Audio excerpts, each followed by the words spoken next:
Humanity attempts to build a tower to reach heaven, but God confuses their language and scatters them across the earth. The Tower of Babel. The floodwaters had receded, leaving the earth renewed, cleansed of the corruption that had once consumed it.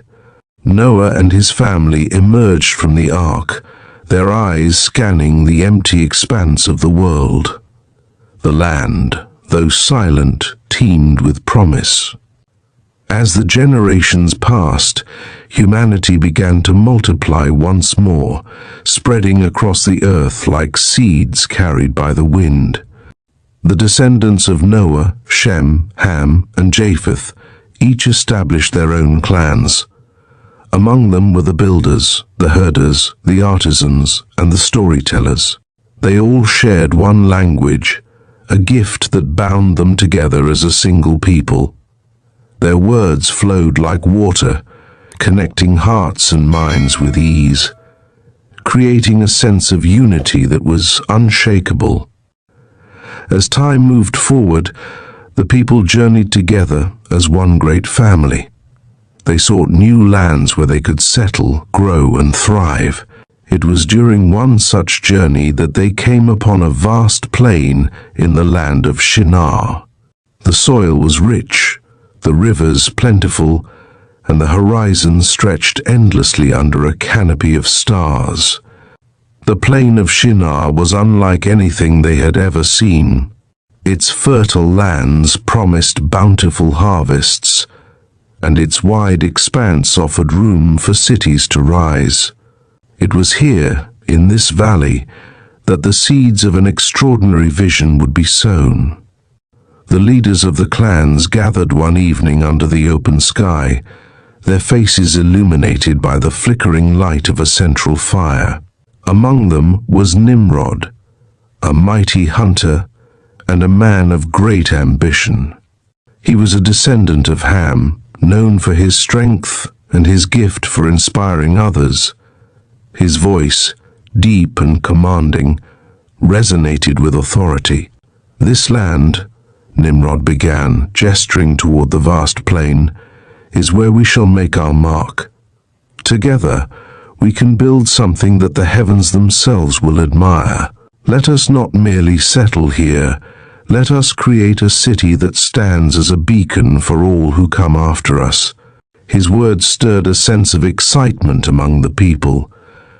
The idea of building a city, a permanent home, was new. Until now, they had lived as wanderers, moving from place to place.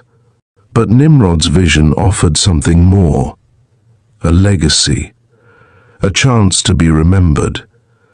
As the sun rose over Shinar, the work began. Men and women gathered clay from the riverbanks, shaping it into bricks under the relentless heat of the sun. They discovered that baking the bricks made them stronger, more durable, able to withstand the weight of great structures. Bitumen, a sticky substance found in the earth, was used as mortar to hold the bricks together. The first building to rise was not a tower, but a humble shelter where the workers could rest. Yet even this modest structure filled the people with pride. They marveled at what their hands had created, and a spark of ambition ignited within them. Among the workers was Ishana, a young woman with a talent for design. Her sketches on pieces of clay depicted structures that seemed to reach for the sky. She dreamed not only of a city, but of something far greater, something that would touch the heavens. "We are not just building for ourselves," Ishana said to her friend Arel one evening as they sat by the fire. "We are building for generations yet to come." Can you imagine what it would mean to create something that reaches the stars? Arel, who was known for his cautious nature, frowned. And what would the heavens think of such an ambition? "The sky belongs to the Creator, not to us." Ishana smiled, undeterred. "Perhaps. But if the Creator gave us the ability to dream, why should we not use it? As the city began to take shape, the people worked together with an extraordinary sense of purpose. Each person had a role to play, and their shared language allowed them to collaborate seamlessly.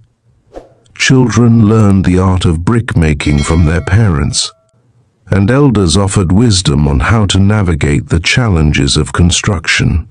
The city grew steadily, its buildings rising like trees in a forest. Streets were paved, marketplaces were established, and a sense of community flourished. Yet at the heart of it all, one question lingered: how far could they go? How high could they build? One day Nimrod gathered the people once more. His voice echoed across the valley as he declared, "We have built a city, but we can do more. Let us build a tower so tall that it touches the heavens. Let it be a monument to our unity, a symbol of what we can achieve together. Let it make our name great across the earth." The crowd erupted into cheers, their excitement palpable. The vision of the tower ignited their imaginations, and for the first time they began to believe that anything was possible. But not everyone shared Nimrod's enthusiasm. In the quiet corners of the camp, whispers of doubt began to circulate. Some wondered if such a project was wise, if it was right. Others feared that their ambition might provoke the Creator, whose power had once wiped the earth clean. For now, however, the people were united, and with that unity, they set their sights on the heavens. The morning after Nimrod's declaration, the people of Shinar awoke with renewed energy. Plans for the great tower were drawn on clay tablets, with Shinar leading the design team. The tower was to be circular, with a wide base that would taper as it ascended. Ramps would spiral around its exterior, allowing workers to carry materials to higher levels as it rose. Work began immediately. Thousands of hands labored day and night, molding bricks and laying the foundation. The sounds of hammers striking stone and voices calling out instructions echoed across the valley. As the first layer of the tower emerged, the people marveled at the enormity of their undertaking. Yet, amidst the excitement, cracks began to form, not in the tower, but in the unity of the people. As the tower climbed higher, the work grew harder. The journey up the ramps became treacherous, and the heat of the sun bore down on the laborers. Frustration simmered among the workers. Some began to question the purpose of their efforts. Arel, who had always been skeptical of the project, voiced his concerns to Shinar. "Why do we need a tower that touches the heavens? Is it not enough that we have built a city? Why must we challenge the sky itself?" Shinar, though weary from her own labor, remained steadfast. "The tower is more than just stone and brick, Arel. It is a testament to what we can achieve when we stand together." "But at what cost?" Arel countered. "We are exhausting ourselves, and for what? A monument to pride?" Shinar had no answer. She could feel the strain on the people, and she wondered if Arel might be right. Despite the growing tensions, the tower continued to rise. By the third year of construction, it was visible from miles away. Travelers passing through Shinar marveled at its grandeur, calling it the stairway to heaven. The people of Shinar took pride in their achievement. Their names spread far and wide, and they began to believe that their unity made them invincible. But this pride began to overshadow their original purpose. What had once been a project to unite humanity now became a symbol of their desire to rival the heavens. Nimrod, sensing the growing discontent among the workers, sought to reassert his authority. He stood before the people and declared, We are not merely building a tower, we are building our legacy. Do not lose sight of our vision. Together we will reach the heavens. His words reignited the workers' determination, but beneath the surface, resentment continued to brew. Far above the earth, the Creator watched the people of Shinar. Their ambition did not go unnoticed. The Creator saw their unity, their determination, and their pride. He saw how they had turned their shared language into a tool for defiance, using it to challenge the natural order. They are one people, and they all have one language, the Creator said to the heavenly host. And this is only the beginning of what they will do. Nothing will be impossible for them if they remain united in this way. The Creator's voice, filled with both sorrow and resolve, echoed across the heavens. Let us go down and confuse their language so that they will not understand one another. One morning, as the workers climbed the ramps to continue their labor, something strange happened. A mason called out for more bricks, but the words that left his mouth were incomprehensible. The worker next to him frowned, unable to understand. He responded in words that were equally foreign. Confusion spread like wildfire. Workers shouted instructions, but no one could understand them. Arguments broke out as frustration turned to anger. Tools were dropped, and the once harmonious construction site descended into chaos. Ishana watched in horror as the scene unfolded. She tried to speak to Arel, but the words she spoke were alien to her own ears. Tears filled her eyes as she realized what had happened. The Creator has scattered our language, she whispered to herself. He has seen our pride and brought us low. With no way to communicate, the workers abandoned the tower. The once thriving city of Shinar fell silent as families and clans drifted apart, seeking new lands where they could live among those who spoke their language. The tower stood unfinished, a hollow reminder of what had been. Over time, the elements wore it down, and it crumbled into ruins.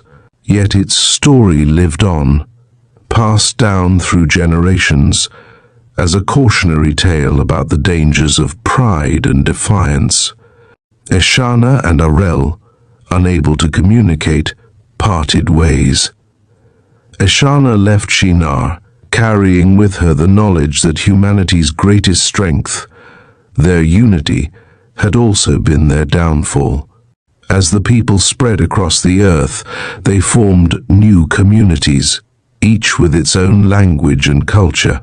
Though separated by distance and speech, they carried with them a shared memory of Shinar and the great tower that had once united them. Some viewed the scattering as a curse, a punishment for their ambition. Others saw it as a lesson, a reminder to remain humble and to respect the Creator's will. In time, the story of the Tower of Babel became a symbol of both humanity's potential and its limitations. The ruins of the tower were eventually reclaimed by the earth, but its legacy endured. It became a reminder that unity is a gift, not a weapon. The people of Shinar had sought to reach the heavens, but in doing so, they had lost sight of their place within creation. And so, the story of Babel echoes through the ages, a testament to the power of ambition, the fragility of unity, and the enduring wisdom of humility. From the ruins of Babel came the diversity of languages and cultures that we see today, a vibrant tapestry of humanity scattered across the earth. It is a story of both caution and hope, showing that while we may be scattered, we are still connected by a shared origin and purpose. Thank you for joining us on this journey through the story of Babel. If you enjoyed this deep dive into biblical storytelling, don't forget to like, comment, and subscribe to our channel for more timeless tales brought to life.